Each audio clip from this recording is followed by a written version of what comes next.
This younger generation is a generation of revolutionists.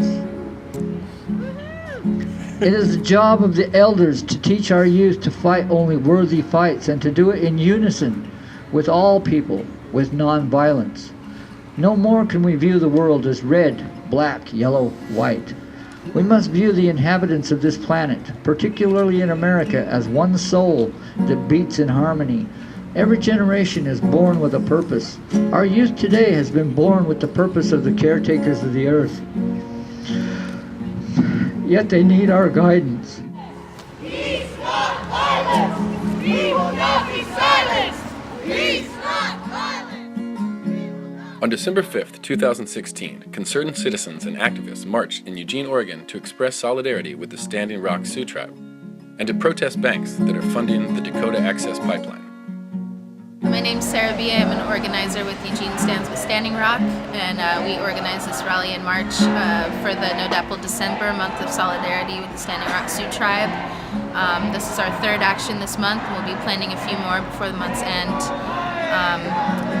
A lot of people were wondering if we were still going to go through with the rally today, given the news yesterday, but we all know that this is a ploy done by the government to try to take momentum out of the movement. So we'll continue forward and continue to fight the construction of the pipeline and all pipelines in America.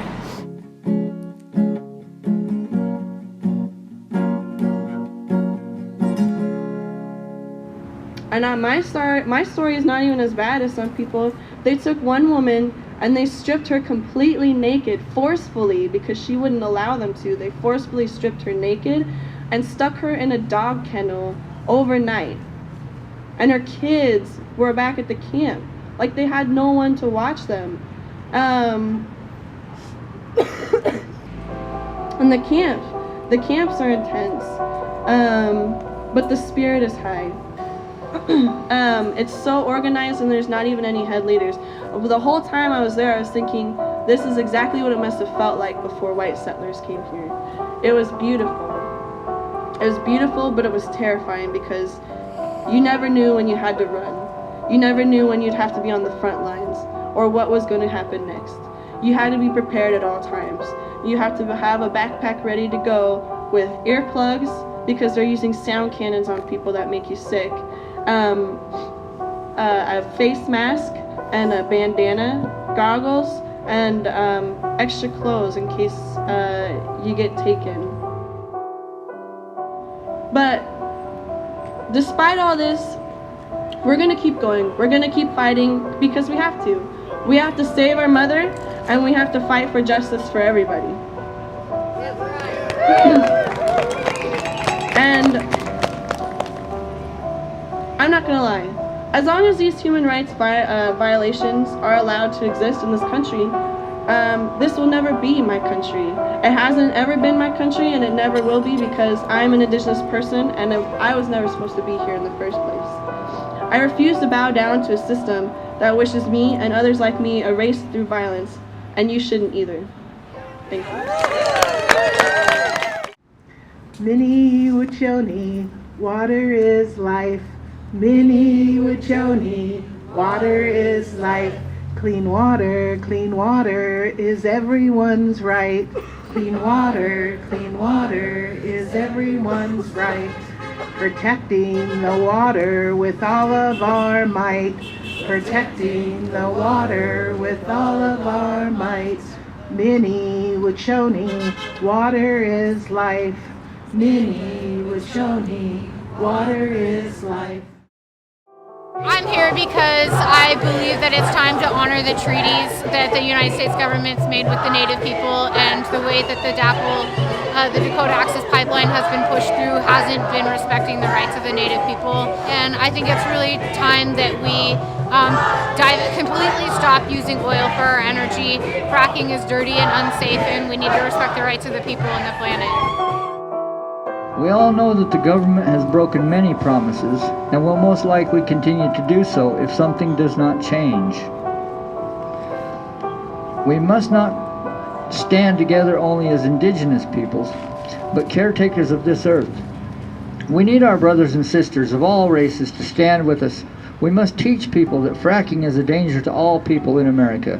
The government has planned to place these pipes in many Indian reservations and more poverty-stricken areas in the South. Perhaps they feel that the poor will be much easier to buck up against, or perhaps they feel that the poor are only collateral damage. Oklahoma now has more earthquakes than California due to fracking.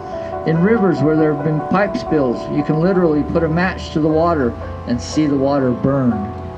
This is our reality.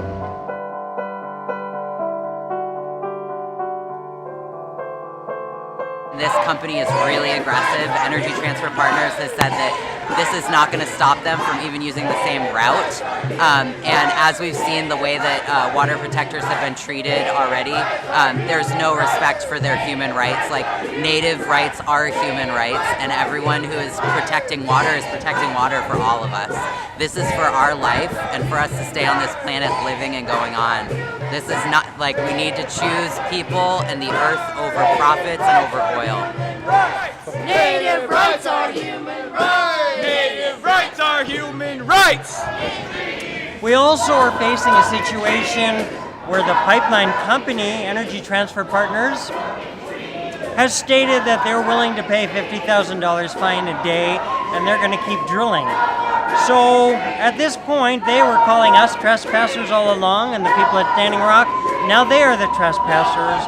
I call upon every police department and sheriff's department in this country to treat them the same way they treated the Standing Rock water protectors and get those new trespassers out of there and stop that pipeline.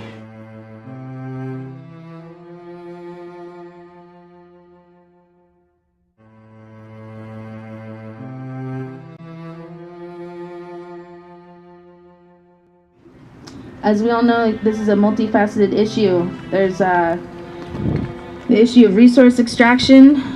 There have been a lot of human rights violations. There have been war crimes perpetrated by our own government. The rights of indigenous people.